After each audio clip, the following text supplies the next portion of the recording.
So anyway, our guest today is Larry Needle. He is Executive Director of PHL Sports, which used to be the Philadelphia Sports Congress, and it's actually a division of the Philadelphia Convention and Visitors Bureau, which his job is to attract sporting events and conventions to Philadelphia. Larry's main role is to pursue bids for future events and facilitate their implementation. They are the producer of the Army-Navy game every year, a great tradition here, of course. Larry joined them in 1991 as the Director of Promotions, which was then called the Philadelphia Sports Congress. And in 1996, he was promoted to his current position of Executive Director. Under his leadership, working in conjunction with the city and professional teams and colleges, they've attracted so many events here to Philadelphia, including 2 years of the X Games, the NBA All-Star Weekend, the Women's Final Four, Major League Baseball All-Star Weekend, U.S. Gymnastics, U.S. Figure Skating, World Dragon Boat, the men's NCAA Lacrosse, the men's basketball Eastern Regionals, and other parts of the NCAA tournament. And before that, Larry was actually part of our organization, as he was the communications manager for what was then called Maccabi USA Sports for Israel. Of course, our organization, which oversees the USA's participation in the World Maccabi Games in Israel. In fact, Larry was honored. It was U.S. Committee Sports for Israel. Right. You're right. Sorry about that. Larry was honored as a legend and hero of the Maccabi in 2012, which I'm honored to say I was part of that group as well. So Larry is he is a 1988 graduate, a proud University of North Carolina Tar Heel. He had a bachelor's in journalism, and he lives in Marion Station with his lovely wife, Amy, and their 2 sons, Eli and Seth. So before we start, I just want to talk about the world for a second. The world is crazy, as we all know. It makes me amazingly sad sometimes. And the worst part is, I think like many of us, like it's to the point now where we're not even shocked about the horrors that seem to take place out there, which seems like it's almost on a daily basis. The hate and the terror is just beyond belief. But I just want to say, this is just a personal statement from me, that I stand in support with our African Americans and people of all color, and the overwhelming need for us to stop the systemic racism which is plaguing our country at the moment.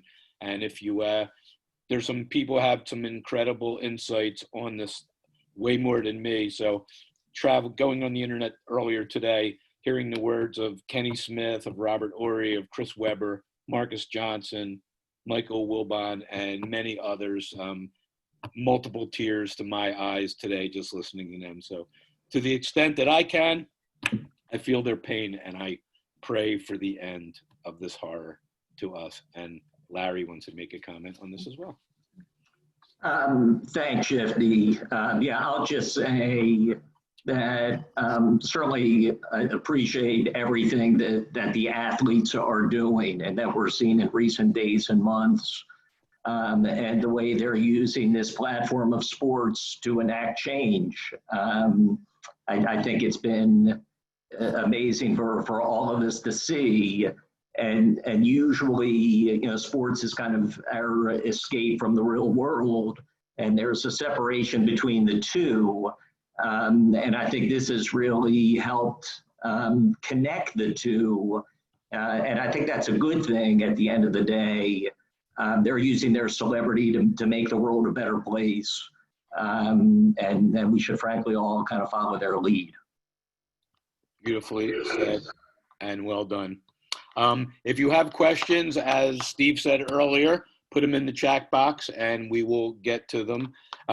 As we do in my former 30 years as a journalist and in TV business, first thing sometimes you do, we have a format of what we're going to do, but there's breaking news today. So the first thing I'm going to do is get to that breaking local news. And I didn't tell Larry I was going to ask this, but since it's out there everywhere. So the Sixers announced today that they are looking to possibly build their own arena either at Penn's Landing, or some people think it's just a ploy for them to actually build it on the Camden waterfront and to move over to Jersey. So just ask Larry, what's your feelings on that? How does that affect the quote unquote Philadelphia sports landscape? That was definitely not on the approved questions list. Look, at the end of the day, we really defer to the teams, the venues. That kind of drives what we do. And we're usually not involved on that side of things. Our job, frankly, is to book the existing venues that we have. And that has such a huge impact, ultimately on the city's success in being able to host things. And, we've seen that ever since the Wells Fargo Center and Citizens Bank Park and the Link, and Subaru Park now where the Union plays. Those venues have had such a huge impact, and it's hard to believe that it's time possibly to be thinking about new venues. I still think of the Wells Fargo Center, frankly, as a new place, and they've put lots of money and done lots of renovations to keep it really state of the art, and kind of prime for us to be able to keep bringing new things in. So we're frankly going to be Switzerland in this. I think that's one of the reasons that I've been able to stick around, and the Sports Congress has been able to stick around over the years, is we're kind of smart enough to know where to insert ourselves and where to kind of let things play themselves out. Okay, beautiful. And as you know, I worked in the Wells Fargo Center for close to 20 years, and it's still a beauobeautiful building. I haven't really been there much the last couple of years. So let's get to, so first, Larry, just to talk about, let's harken back to the late 80s when you worked at Maccabi USA, or Committee Sports for Israel, as you said, and just talk about what you recall about that, your role then. Yeah, it's frankly very hard to believe how long it's been, but summer of '88, I was graduating UNC, trying to figure out, what to do, where to go, find a job. And I really need to give huge thanks to my Uncle Alan, who is Alan Sherman, who many of you know is, kind of one of the real leaders of U.S. Committee and Maccabi USA over the years. His wife happened to grow up with my mom, his wife Claire, and are best of friends. And so he was Uncle Alan for me. And I think, let us know that there was an opening at this organization. I was a journalism major, and it was a kind of a communications position. I went and interviewed with Barbara Lissy, who was the executive director at the time. Bob Spivak was the chair. And, one thing led to another, and I was moving to Philadelphia. And really just had a fantastic experience in the couple years that I worked for the organization. In '89, it was all really the build up to the '89, which was the 13th games at that point. And I got to be press attaché that summer and march with the team, or with the delegation, into Ramat Gan Stadium in Tel Aviv, which is, one of my proudest moments, certainly. And just what a great experience. And I specifically remember faxing the results back, for those that remember what a fax machine is. We were faxing the results of the Maccabi games back to USA Today, who would print them on a daily basis. And just running around to all the different venues and seeing just how incredibly special that event is. And the opportunity that brings kids, adults, everybody who's a part of it, the connection with Israel. It was amazing and really life-changing. And I'm sure everybody who's listening and is a part of this group, kind of gets what I'm talking about. So that was great. You had that background, and you got married, and you had a couple children, and when Maccabee games became a possibility for your son, especially Eli. He was part of the Philadelphia team in the JCC games in 2012. They had some loser coach. And we went to Memphis, Tennessee. And Eli was the MVP of a very, very special gold medal team that we had in the 14 and under division. So I know, and you and Amy were there. So just give me some of your recollections from back then, from the games in Memphis. Well, thankfully, both of my children did not get either my height or my basketball ability.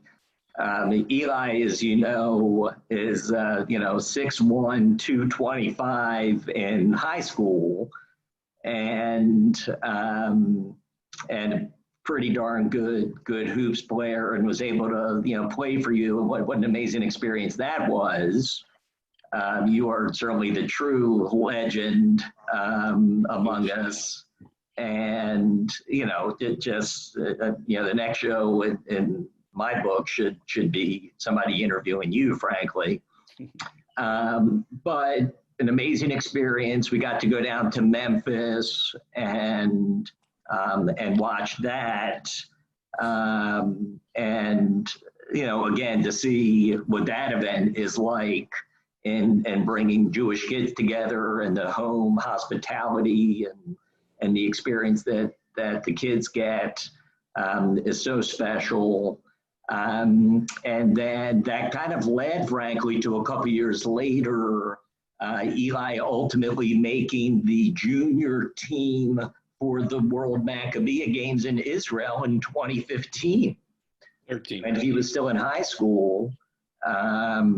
It was 2013, by the way. Oh, you're right. 13. My apologies. Time does fly, needless to say, and I'm not good at keeping track. But fantastic experience, and playing up at Wingate Institute, and being in Netanya, and the family got to go over really for a couple weeks to experience that.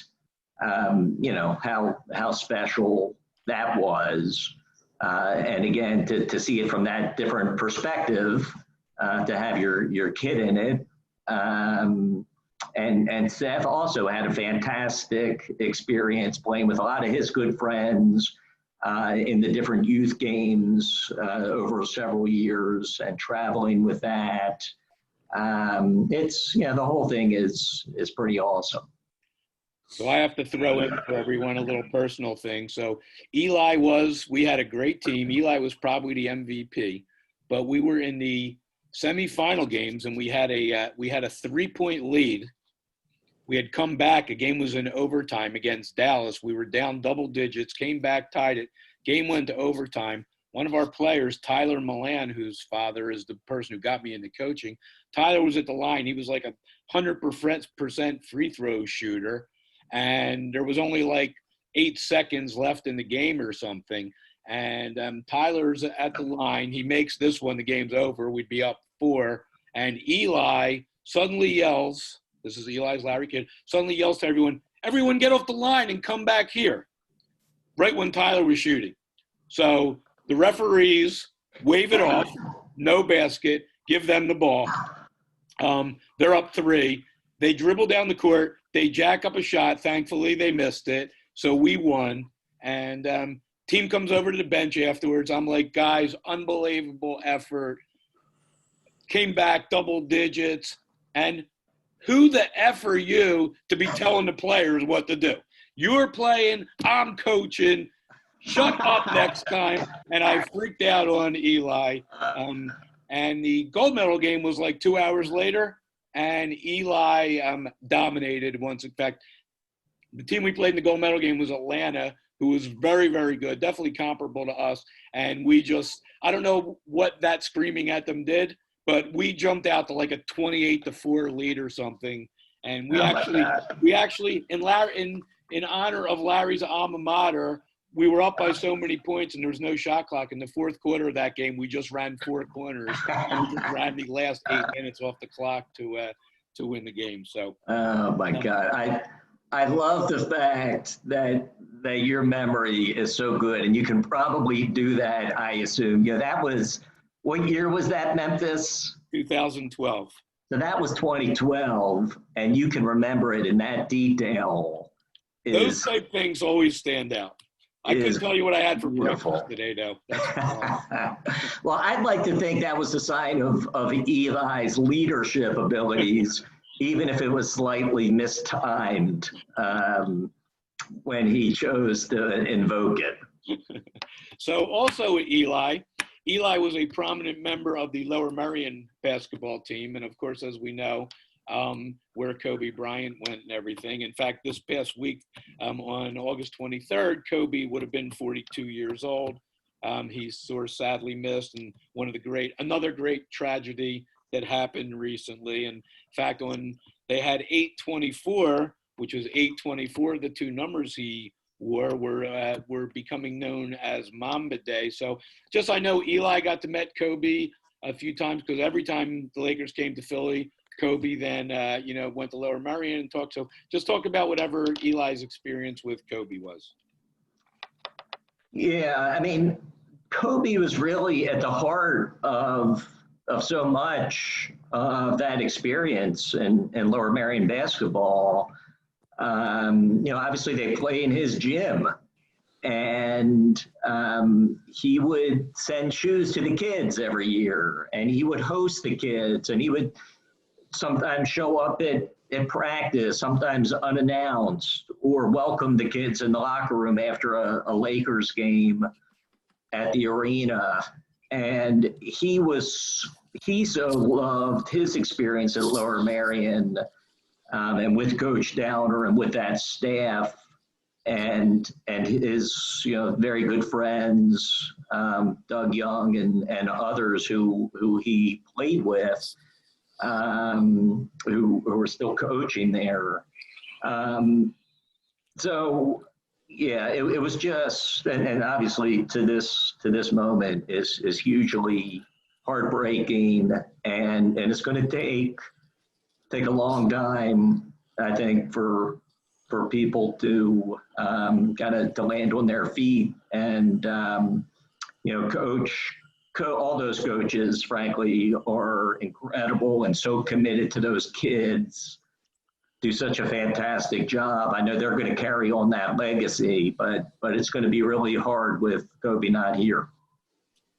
Okay, so now moving on, besides your many talents, of course, Larry also wrote a book called Home Court, The True Story of the Best Basketball Team You Never Heard of, which is all about the famous, a lot of us in Philadelphia certainly have heard about it, which is all about the spas and red clots and that kind of thing. So how did that all come about, that you wrote the book about the spas? Well, yeah, I've always considered myself kind of a writer first. I was a journalism guy back in school, and certainly I have a face for radio, and like to think that writing is kind of what I do well. And when I started hearing about the story of the spas and all that was involved there, the South Philadelphia Hebrew Association team from around the turn of the century, and the success they had, and you start reading about the anti-Semitism that they had to face, especially on the road. It just was incredible, and yet they would win and win with class. And Eddie Gottlieb was this incredible leader and iconic guy, certainly in his own right. And then I learned about red clots, playing for the spas at one point in the early 40s. And, knowing the story of Red, how he coached, played and then coached, for the Washington Generals against the Globetrotters for years and years, and brought the sport of basketball, literally to every part of this planet. it was just such an incredible story, and I couldn't believe I didn't know more about it, and decided I would try to write a kid's book, and shopped it around a little bit, and happened to have a publisher in my office one day who was trying to pitch me on something he was doing. And while I had him, I told him a little bit about this. And just like, anybody who hears the story of Red and the spas, and Eddie Gottlieb, it is incredible. So I was lucky enough over, it was a several year period, as I think any book project tends to be, but ultimately was able to get it published and, into at least some kids' hands. And we've had a foundation who has asked for the rights to it to try to get it into even more kids' hands. So I just think there's so many great stories about perseverance and, using sport to bring people together and,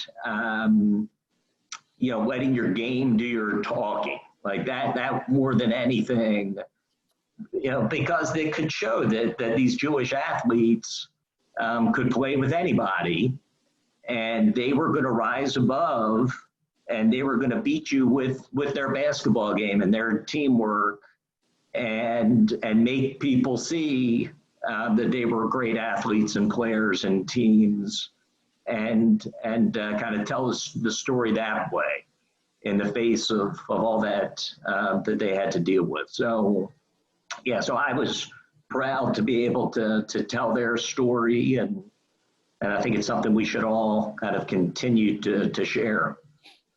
And as most of you on this call probably know, the spas in Mass are, of course, in the Basketball Hall of Fame in Springfield.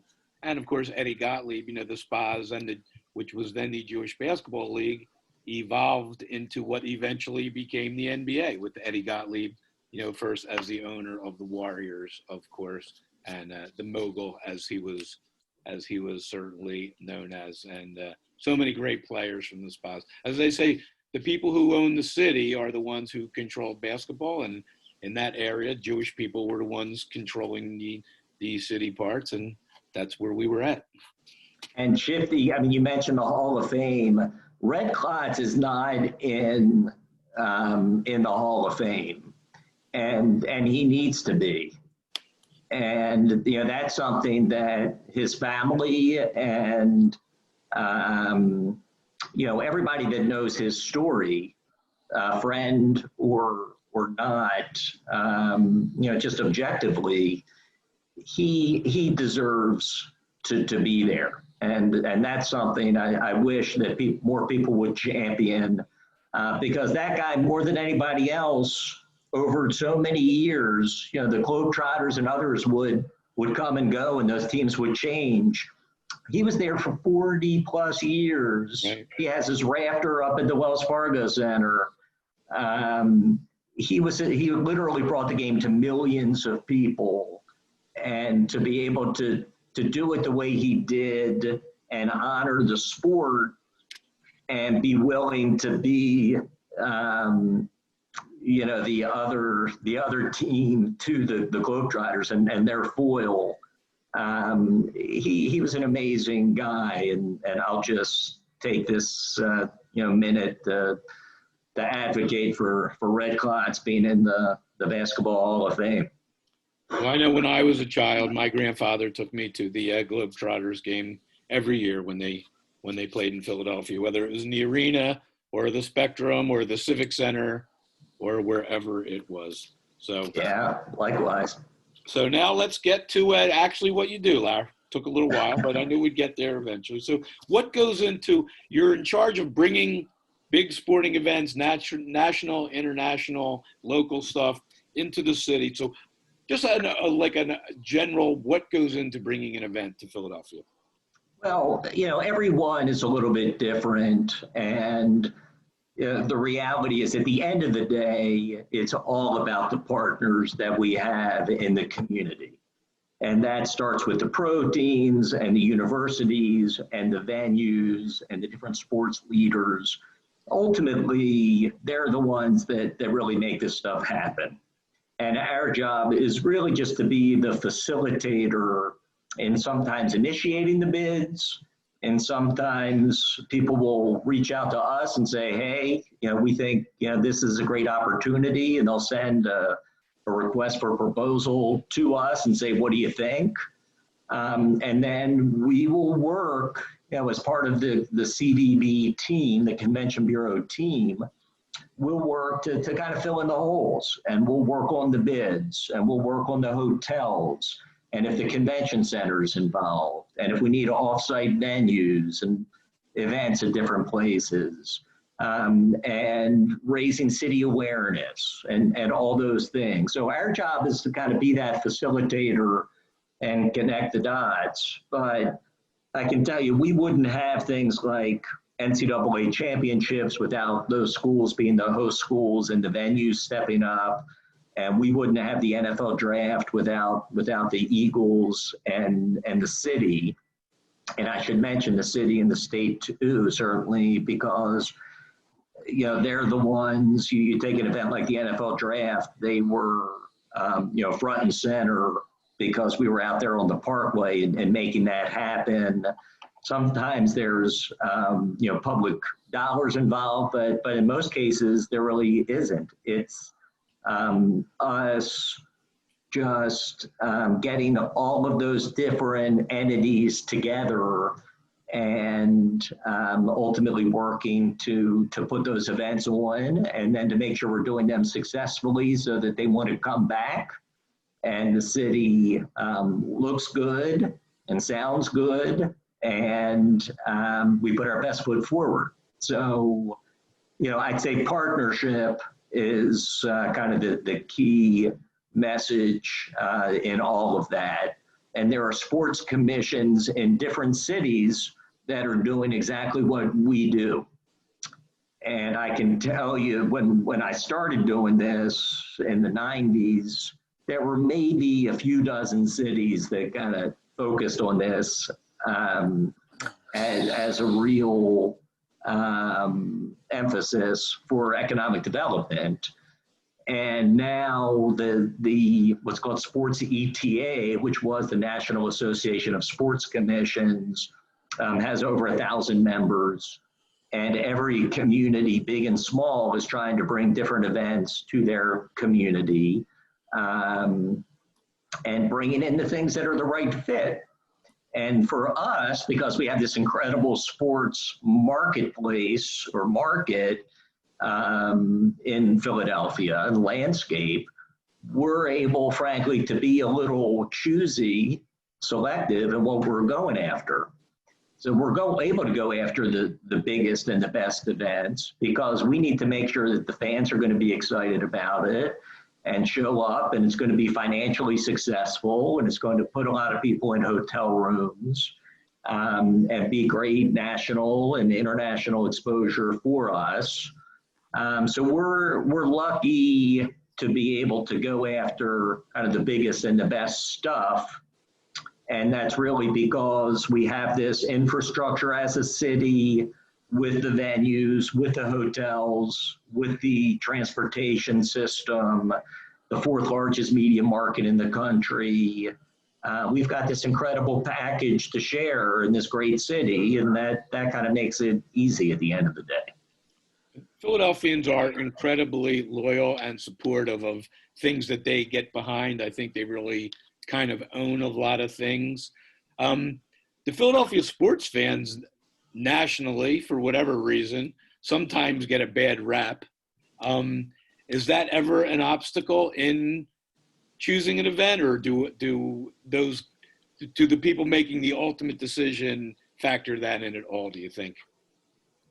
Yeah, you know what? I think our fans at the end of the day probably help us more than hurt us in terms of events wanting to come.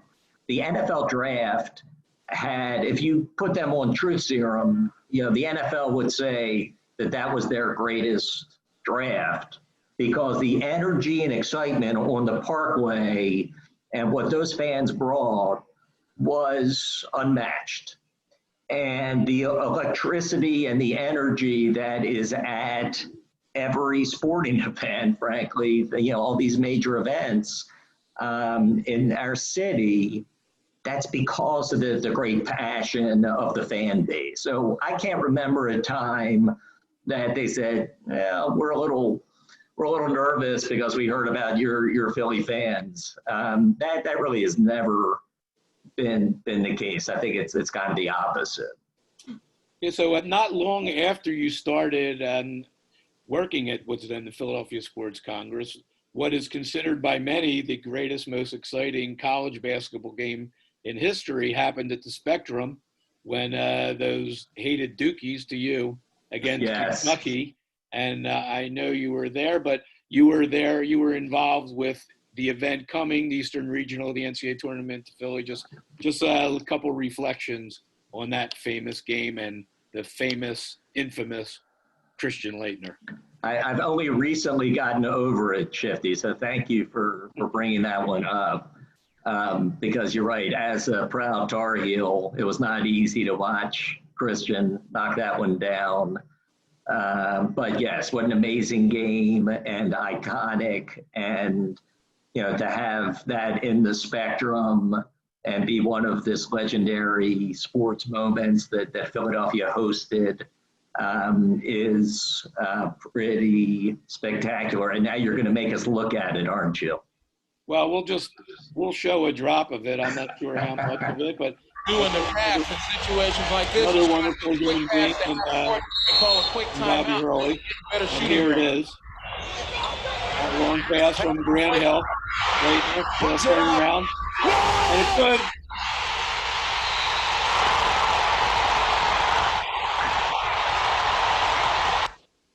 Well, truly still.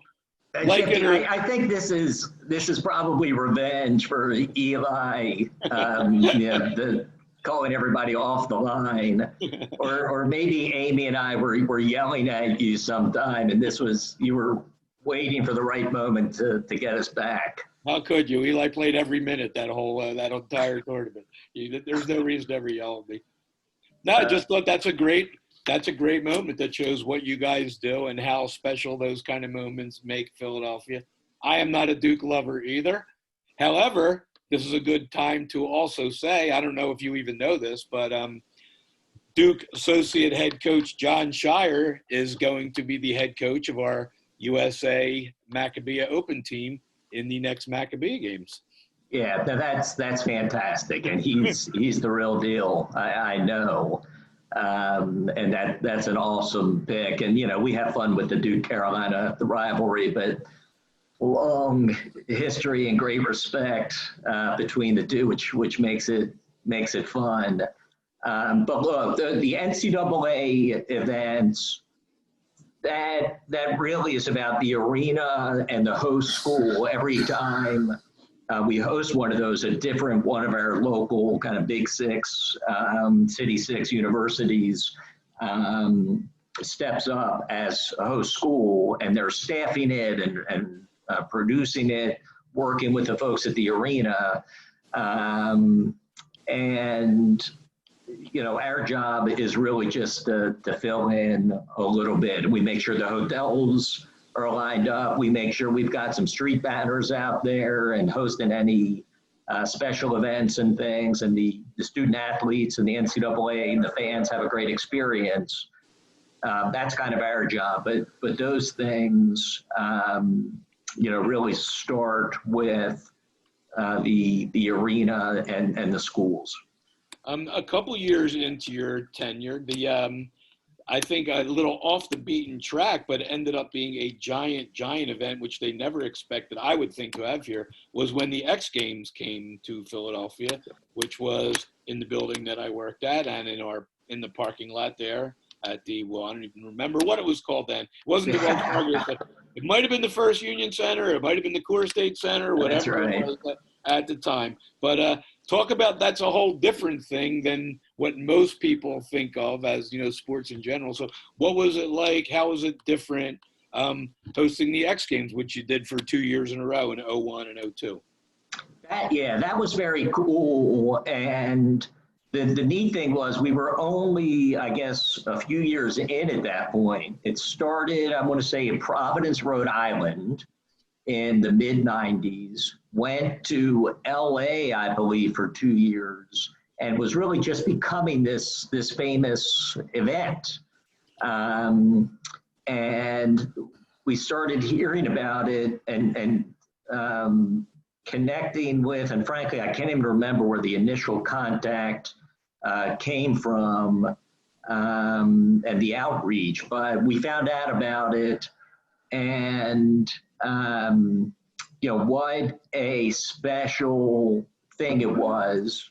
And we were then on the cutting edge. This was the first time it was coming back to the East Coast when it was just really starting to flourish and gain all this notoriety. We had people come from all over the country and certainly up and down the East Coast to be here for that. At well over 100,000 people over the course of the several days of the event.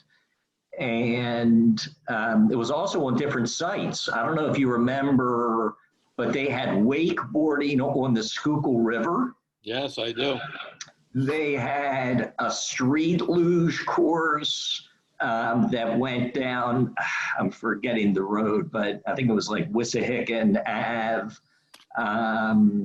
over kind of in the Fairmount area near City Line. And skateboarding at City Hall, back when you were still allowed to skateboard around City Hall. And it was just this incredible, youthful, energetic event that had this fantastic national attention. And for Philadelphia to be on the cutting edge was huge. And frankly, that was the folks at Comcast stepping up. That was the state stepping up. The state helped to put some dollars into that event when, we had to convince them that this was going to work and this was a good idea because everybody didn't really get it necessarily. And certainly the folks at the arena stepping up in a big way. So, and the city of Philadelphia, opening all these venues within Fairmount Park and being on the river and dealing with all of that. It was definitely a highlight. All right, so let's go from that. Now let's go to what would be the most popular sport in America today, which is the National Football League. And so just talk about the NFL draft, for years, most of us know, most of us are old enough, like the NFL draft was in one place for many, many years until they started basically taking it on the road. So just talk about it, how it ended up in Philadelphia and the truly monumental event it ended up being. I think people looked at Philadelphia completely differently after that, personally. Well, it was it just the timing and everything was fantastic. And Steve, it looks like Steve wants to show the video. Let's look at the video first, maybe. But Chicago had just done it outdoors. For years they had always been in Radio City Music Hall, and it was just an indoor event, but very insulated. And Chicago, just 2 years prior to us hosting, I think they were doing some renovations at Radio City, and the NFL was looking for a place to take it. So they went to Chicago. They were in Grant Park. We took a delegation out to look at it and saw how incredible it was. And we had this vision that we could replicate and build on that and do it on the Parkway. And what an incredible space that Parkway is, and those rocky steps, not to mention, just what they represent about overcoming adversity for people and all those rocky stories. And here are these athletes kind of having their rocky moment on the rocky steps. It was special. And then the great thing, and you're seeing this in the video, this was free and open to the public. and we had 250,000 people show up over 3 days and blew it out of the park. And it was spectacular. And the energy and that theater that the NFL built on the steps, which dwarfed the doggone Rocky steps, was, look, we knew the NFL wasn't messing around, but until that thing started to go up and we saw what it really looked like, and that infrastructure and that stage, I believe it was the biggest stage, non-permanent stage ever built in North America, something like that.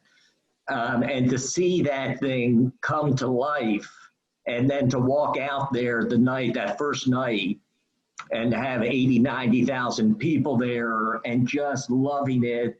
And Mother Nature cooperated that week. And it was incredible. And you saw fans wearing jerseys from all over the country. And we had people here from all over, and we don't want to diminish. Look, we do this stuff at the end of the day, certainly for the exposure for the city, but for the economics and putting folks in hotel rooms and generating room nights and generating tax dollars for the city and the state.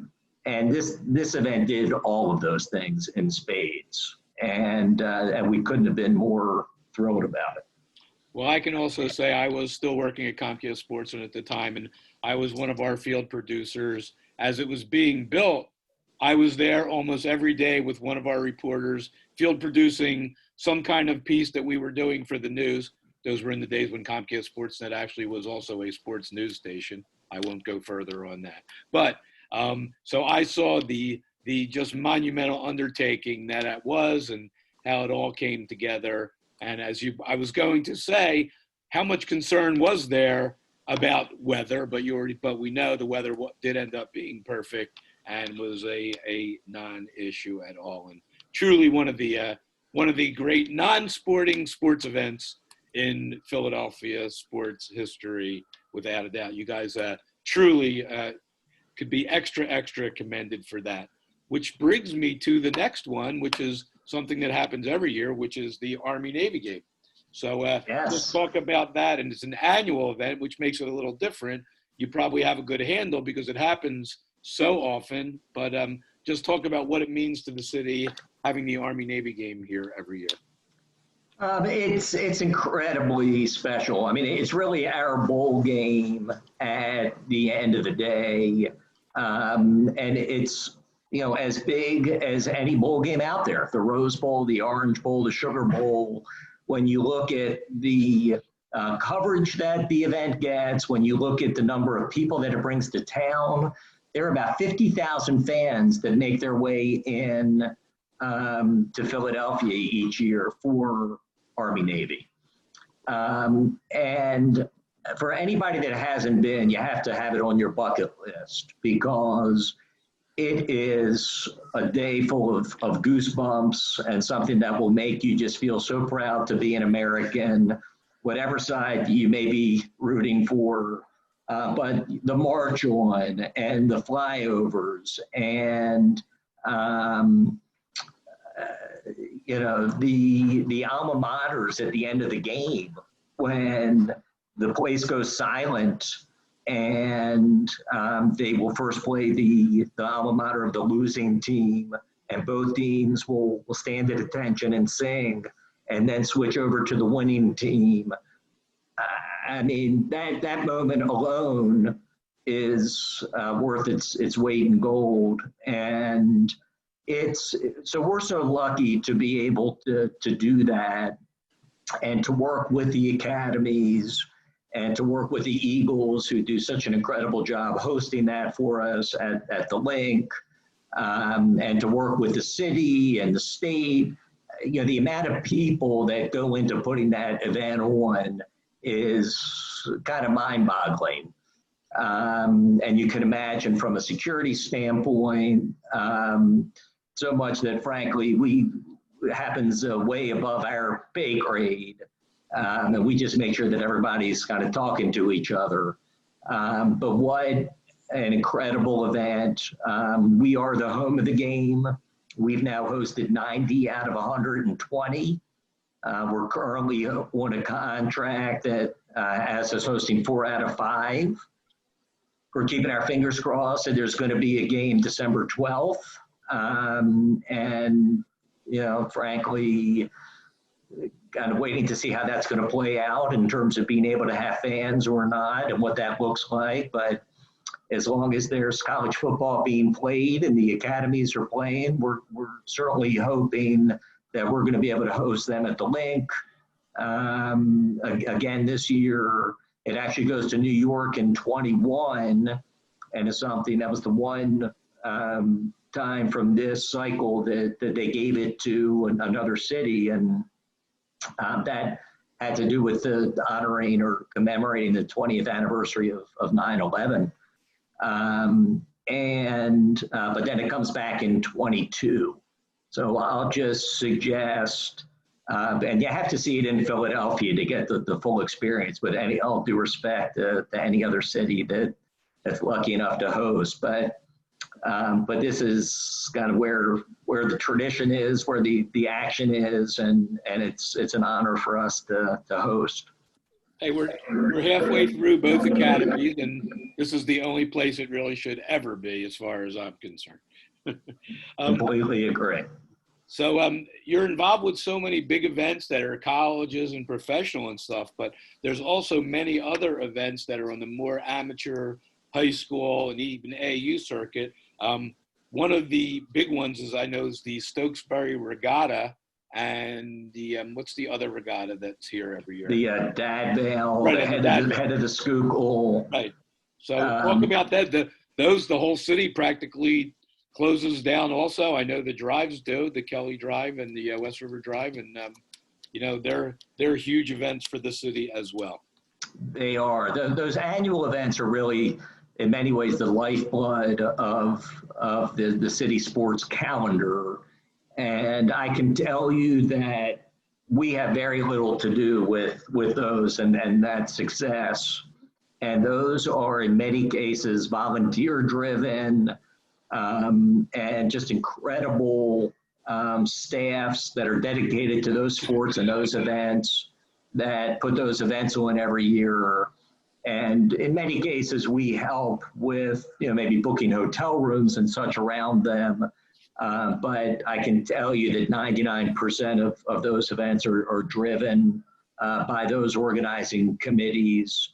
And, whether it's regattas, whether it's road races like, the marathon or the Rock and Roll Half Marathon, the Broad Street Run, the city does an incredible amount of work. Fairmount Park does an incredible amount of work. And we just are happy to let them do their thing and fill in as needed. We also have a couple other things that happen as annual events that go a little more under the radar. There's a volleyball event, for example, called the Northeast Qualifier, NEQ, that happens every Easter. And we'll have 10,000 young women playing volleyball over 2 weeks around Easter and Passover here at the convention center. And we'll set up 75 courts, and there will be about 900 teams that go through, and that thing will generate over 20,000 hotel room nights for the city and all the economics that come with that. And all you have to do is walk through Reading Terminal Market while that's going on. And number one, you'll feel short if you're somebody like me. And number two, you'll just appreciate seeing all those teams and all those young people here, enjoying Philadelphia and places like Reading Terminal. But yeah, there are lots of things like that happen separate from maybe some of the more glamorous events at the big arenas. Give us a little personal, like, Give us a behind the scenes story, something that might have happened over the years that nobody would know about. I know you're not going to say anything bad about anybody, nor do we want you to, but just something sort of cool that happened that maybe nobody knows except Larry. I'll give you one. Probably my coolest celebrity sighting that I had over the years was when we were trying to put an auto race on the Ben Franklin Parkway. And it was the folks at Champ Car that we were dealing with at that time. And needless to say, a lot of the folks on the Parkway did not think that was going to be a great idea. We started to see signs show up in front yards that said,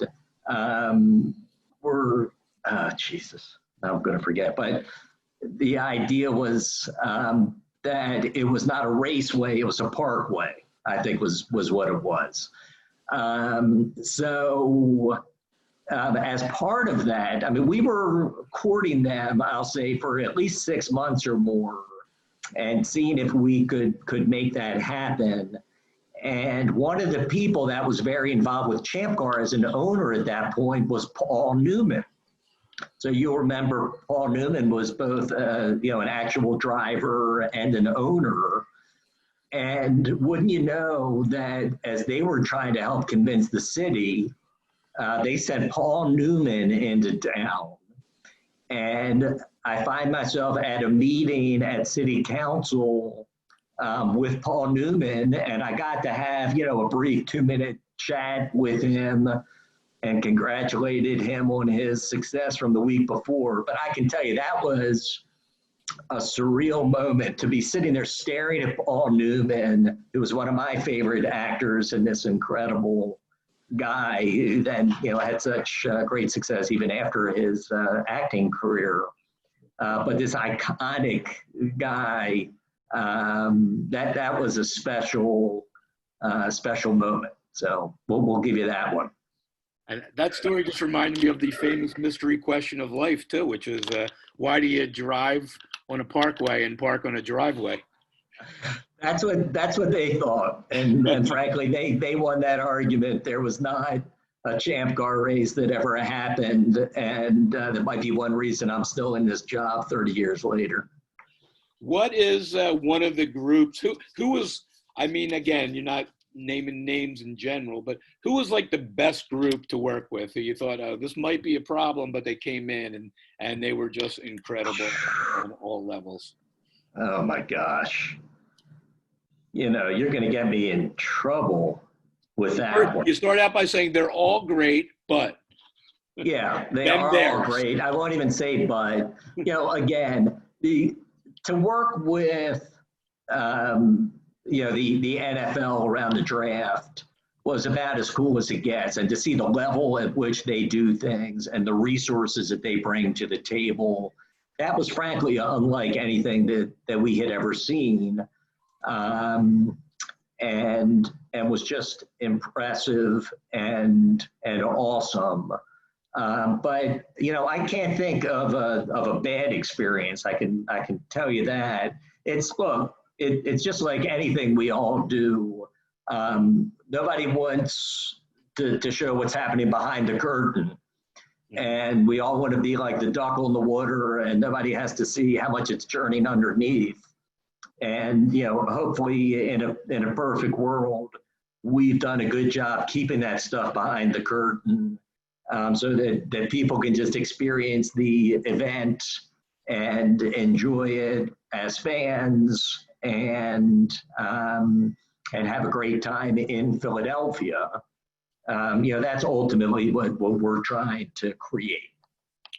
So let's get to some current events, which is, of course, this horrible pandemic that has been plaguing us for the last 5 months. How has that affected what you do and the whole scene in general? Yeah, it's been awful, certainly for many reasons, and everyone has been affected dramatically. Specific to sports, we've lost everything, certainly to date this year, starting in March. the NCAA lacrosse championships were supposed to be here over Memorial Day, and we were sad that disappeared. That's always, it's one of the biggest NCAA championships and brings people from around the country.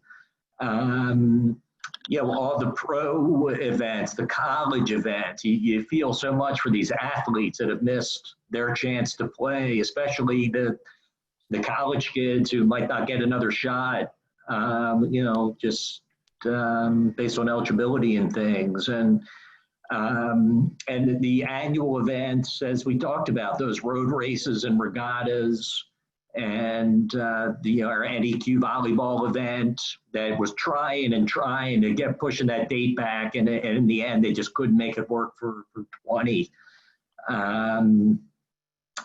All those things. And so we missed the economics of it. We missed the thrill of sports and the way it brings people together, and all the reasons that we love sports and appreciate them. I think we've probably grown to appreciate even more when we've had to be without them.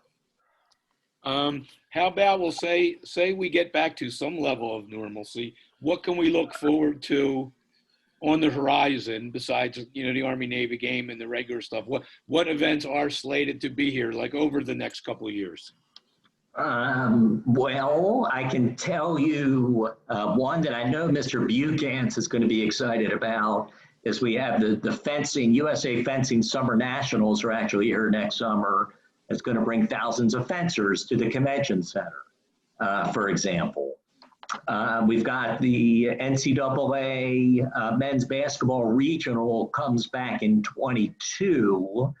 And I can tell you we're right hot and heavy in the middle of bidding for future NCAA championships, including basketball and lacrosse and wrestling, and even rowing and other things. So we should find out this fall how many of those we're going to get from 23 to 26.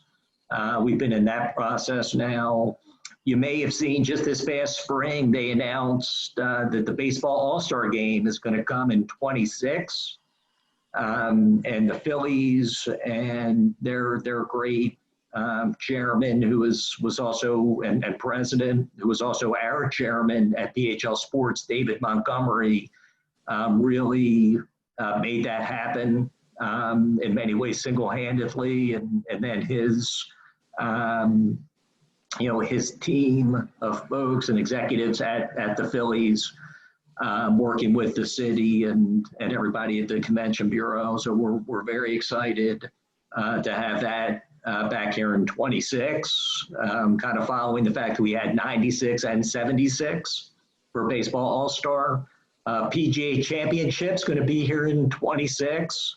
So remember that the 250th anniversary of our country, of course, the semi-quincentennial, half of 500, which we're still trying to get used to.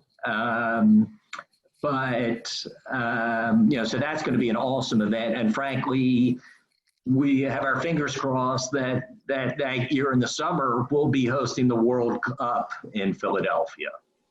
And that's something that has been ongoing for a number of years now, and would really be just an incredible coup for the city. Ultimately, we expect there are going to be about 10 U.S. cities hosting in 26. There are currently 17 on a short list that has been pared down over the years. And now we need to get from 17 to 10 and make sure Philadelphia is still standing. And that's been just this incredible group effort, really led now by David Cohen at Comcast, who's our local organizing committee chair, and has, really does an incredible job. And it's everybody you would think. It's the Eagles because the games would be at the Link. It's the Union because of all the strong soccer connections that they bring.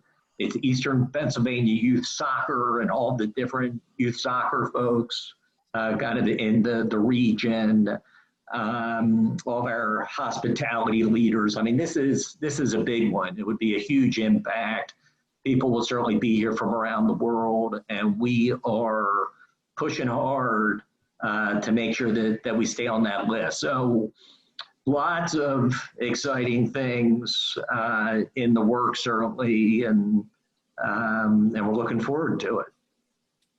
All righty. Well, like always with these, the hour goes by extremely quickly. Great hearing all the stories, all the insights, everything that you're involved with. Any closing thoughts you would like to spit out there? Thank you for going easy on me, Shifty. I appreciate it. It was really a pleasure to do this. I appreciate Julie and Marshall, the team at Maccabi, who did such a fantastic job. Thank you for including me and having me be part of the family. Well, thank you for taking the time to do this. I want to thank everybody for joining in with us. Keep looking at MaccabiUSA.com at home for all the future events. Of course, they always love donations at Maccabi USA, so feel free to do that anytime you wish. And thank you to Julie and Shane for asking me to moderate. And if you have any other Larrys who are coming up, I'll be happy to moderate that one as well. So take care, everybody. Stay safe, be well. And now I'm going to turn it over to Julie. Oh, sorry. I just was going to promote our next and upcoming events on Tuesday, September 1st at 8 p.m. We have the sports show with Donna Orender and Arnie Fieldco, with Nancy Lieberman, who's a former WNBA player, coach, and manager.